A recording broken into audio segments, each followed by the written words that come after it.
প্রচণ্ড রৌদ্র। আজ ডিউটিতেই সারলাম লাঞ্চ। বাড়িতে দেরি করে এসে ইভিনিং না ডিনারের খাবার বানালাম সেটাই বুঝতে পারলাম না। কেন বলছি সবটাই দেখতে থাকো, কেউ স্কিপ করো না। দেখো আকাশটা একদম কি গাঢ় নীল হয়ে আছে। বৃষ্টি হলে ভালো হতো গো, বৃষ্টি হবে কিনা বুঝতেই পারছি না, তাই একটু ক্যামেরা বন্দি করলাম। প্রচণ্ড রৌদ্র, প্রচণ্ড রৌদ্র, রৌদ্রের সেই তাপ। কাজকর্ম সেরে এই যে বেরিয়ে পড়লাম, আর প্রচণ্ড রৌদ্র, মানে আজকে বলার মতো না। আজকে কেন যে এত রৌদ্র, এত প্রচণ্ড গরম বোঝাই যাচ্ছে না, জানো তো, মানে মানুষ মরে যাবে এত গরম। তো এই যে ডিউটি যাচ্ছে। আর পরিচয় পর্বটা সেরে নেই। Welcome back to my channel লিপি সিম্পল ব্লগ। সবাই কেমন আছো? নিশ্চয়ই ভালো আছো, আর আমিও ভালো আছি। এই যে প্রচণ্ড গরম, তো এই যে ডিউটির জন্য রেডি হয়ে গেছি।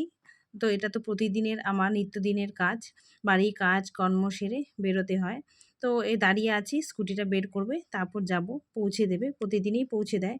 এত গরমের মধ্যে হেঁটে হেঁটে যেতে একদমই মানে ভালো লাগে না আর কি। আজ আবার অফিস থেকে ফোন করেছিল, বলেছে যে দুপুরে যেটা লাঞ্চ সেটা কিন্তু ওখানেই সারতে হবে। তো ঠিকই আছে, আর আমাকে তো বাবুর জন্য আসতেই হয়। তো দেখি কি হয় আর কি। এর আগেও অনেকবার এরকম হয়েছে, দুপুরবেলা খাওয়া দাওয়া ওখানেই হয়, ওখানেও কোনো সময় খেয়ে নিই, আবার কোনো সময় বাড়িতেও এসে খাওয়া দাওয়া করি। তো বাড়িতে আসতেই হয় বাবুর জন্য, কেন ও অপেক্ষা করে থাকে। যেহেতু বাড়ির সামনে, তাই কিন্তু চলে আসি। আর দূরে থাকলে তো আসতেই পারতাম না, তো খাবার নিয়ে যেতে হতো। তো আমি কোনো দিনও কিন্তু বাড়ি থেকে খাবার নিয়ে যাই না, দুপুরের খাবার। তো আজকে ওখানে কেউ ট্রিট দেবে, সেটাই খাওয়া দাওয়া আছে। তো পারলে তোমাদের সাথে অবশ্যই শেয়ার করব। তো বন্ধুরা, কেউ কিন্তু ভিডিও স্কিপ করো না, পুরো ভিডিও দেখার অনুরোধ রইল, তাহলেই বুঝতে পারবে। আর চলো, এই যে আমরা চলে এলাম এখানে। তো এখানে আবার আজকে খাওয়া দাওয়া। তো আজকে হচ্ছে টাইম আমরা খেতে চলে এসেছি। তো ক্যান্টিনে আমরা খাচ্ছি না, আর একজন হচ্ছে খাওয়া দাওয়া দিচ্ছে আজকে। তো সেটাই আজকে খাওয়াচ্ছে হচ্ছে বিরিয়ানি। চলো তোমাদের সঙ্গে সেটা শেয়ার করি।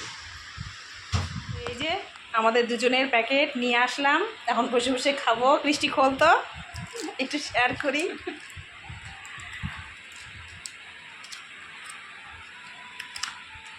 তো এই যে আমাদের বিরিয়ানি,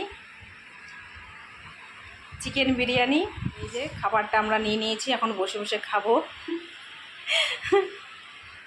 তো এই যে বসে পড়েছি, আর ও তো ক্যামেরার সামনে আসবে না, ওইভাবে খাবেও না, তাই আমি একটু ক্যামেরা বন্দি করছি আর তোমাদের সঙ্গে শেয়ার করলাম।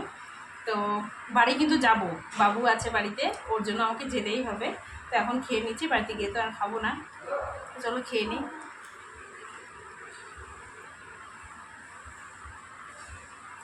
আজকে বিরিয়ানিটা ভালো আছে না?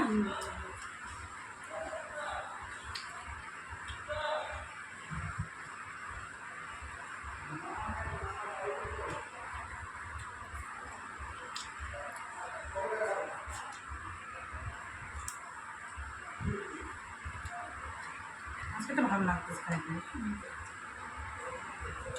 চাটনি চাটনি কিছু নেবে না? দিল তো চাটনি, আমি দিলে দেয় না। সামনে ছিল তো। দেখছো চাটনি দিছো? হ্যাঁ, ওরা নিয়ে গেল।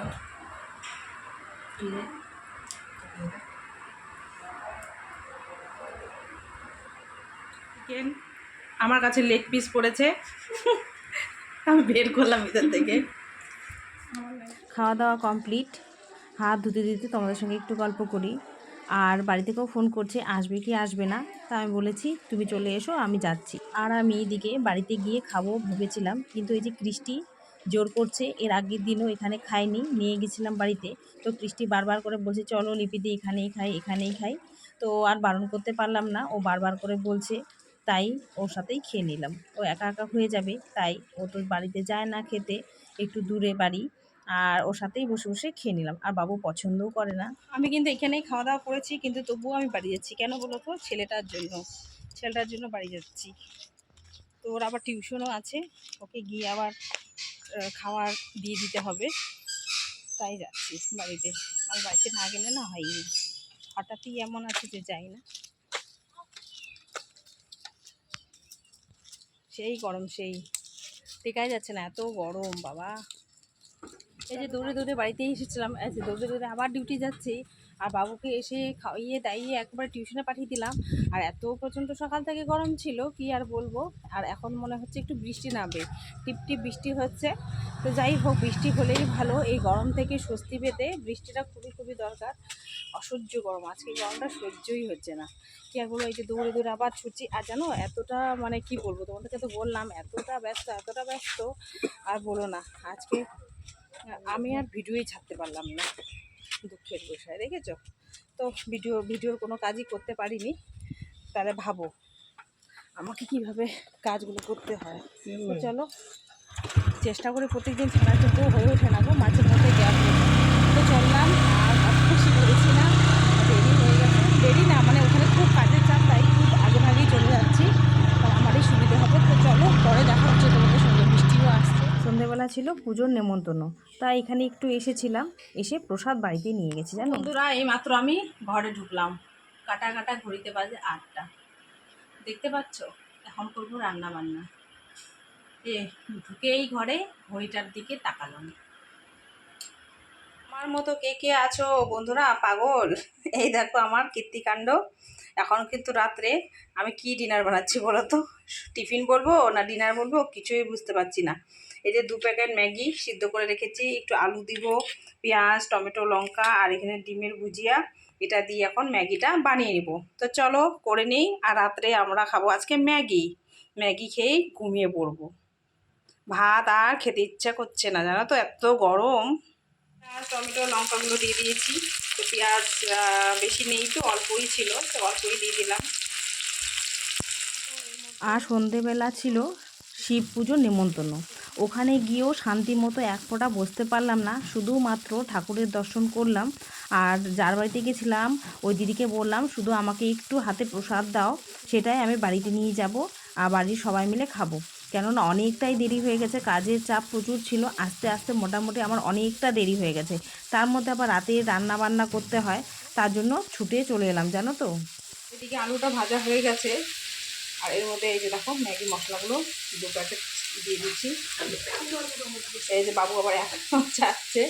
আচ্ছা, তাই না, বাবু আবার ম্যাগি মশলা খায়, দেখো কান্দে। আজকে এতটা দেরি হয়ে গেছে খাবার বানাতে, তাই বলছি এটা সন্ধেবেলার টিফিন বলবো না রাতের ডিনার বলবো নিজেও বুঝে উঠতে পারছি না। তো যারা যারা আছে এটাই কিন্তু সবাই মিলে খেয়ে নেব, হয়ে যাবে। আরও দুপুরবেলারও কিছু আছে। এই যে আমি একটু শেয়ার করলাম ম্যাগিটা, তো কেমন হয়েছে একটু বলবে। আলু দিয়ে করলাম ম্যাগিটা, অনেক দিন আলু দিয়ে খাওয়া হয় না, তাই একটু করলাম, তো তাই শেয়ার করলাম। তো আজকে রাত্রে এটাই খাবো, আমার নিজেরও হাসি পাচ্ছে। বন্ধুরা, ম্যাগিটা একটু তোমাদের সঙ্গে শেয়ার করলাম। আমার কিন্তু ম্যাগি কমপ্লিট হয়ে গেছে রান্নাটা। তো এই যে এরকম হয়েছে, তো সিম্পলভাবেই করেছি, তো সস আর দিলাম না এখানে, তাই একটু শেয়ার করলাম। চলো বন্ধুরা, আজকে এই পর্যন্তই ব্লগ। সকলকে গুড নাইট জানিয়ে এখানেই বিদায় নিচ্ছি। সবাই ভালো থেকো, সুস্থ থেকো, সকল টাটা, বাই বাই।